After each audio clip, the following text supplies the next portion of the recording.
সুপ্রিয় বন্ধুরা, সবাইকে স্বাগতম জানাচ্ছি। এখন আমরা আলোচনা করব ৪৬তম বিসিএস প্রিলিমিনারি পরীক্ষার প্রশ্ন সমাধানের ভূগোল অংশ নিয়ে।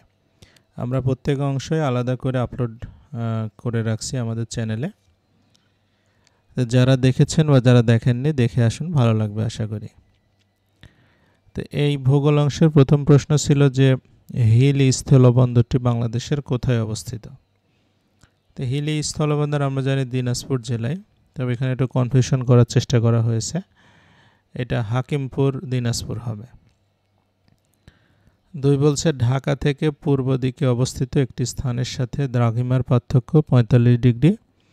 ঢাকার মধ্যাহ্ন ১২টা হলে ওই স্থানটির স্থানীয় সময় কত হবে। আচ্ছা, তো আমরা এটার ক্যালকুলেশনটা এভাবে করি যে ১ ডিগ্রি দ্রাঘিমার ব্যবধানের জন্য ৪ মিনিট সময়ের পার্থক্য হয়। তাহলে যেহেতু ৪৫ ডিগ্রি, তাহলে ১৮০ মিনিট বা ৩ ঘন্টা সময়ের ব্যবধান হবে।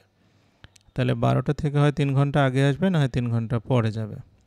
আচ্ছা, তাহলে এখন আমরা জানি যে হচ্ছে এটা দ্রাঘিমার থেকে পূর্ব দিকে গেলে সময় যোগ হবে, আর পশ্চিম দিকে গেলে হচ্ছে বিয়োগ হবে।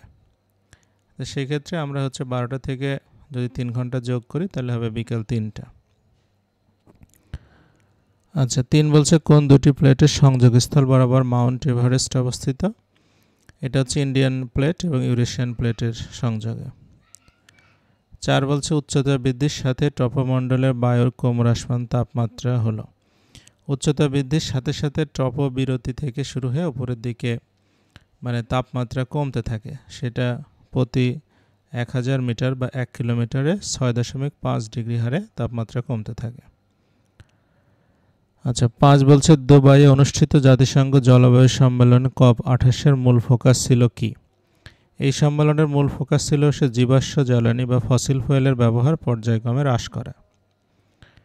৬ বলছে নিরক্ষীয় তল থেকে উত্তর মেরুর কৌণিক দূরত্ব বা উৎপন্ন কোণ কত ডিগ্রি। এটা হবে হচ্ছে ৯০ ডিগ্রি। ৭ বলছে জাপানি শব্দ সুনামির অর্থ কি। এটার অর্থ হচ্ছে পোতাশ্রয়ের ঢেউ। ৮ ছিল বৈশ্বিক উষ্ণায়নের জন্য ঝুঁকিপূর্ণ নয় কোনটি।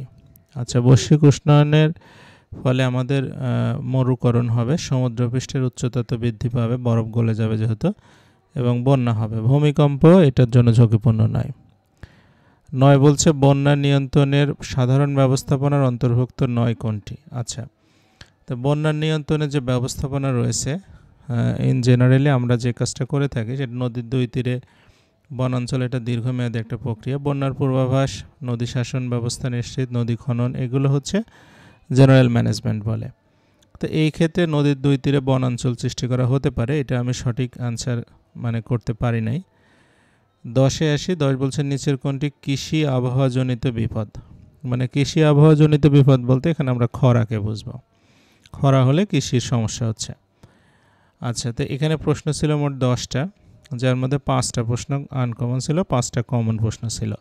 ভূগোলে সচরাচর এরকমই থাকে। তো আপনি এখানে যদি 5 মার্ক পান তাহলে এটা সেফ জোন মনে হয়। তো সুপ্রিয় বন্ধুরা, আমাদের পরবর্তী যে পার্টগুলো আছে সেগুলো আমরা একটু পরে আপলোড করব। সে অবধি আপনাদের সাথে পাবো। সবাইকে অসংখ্য ধন্যবাদ।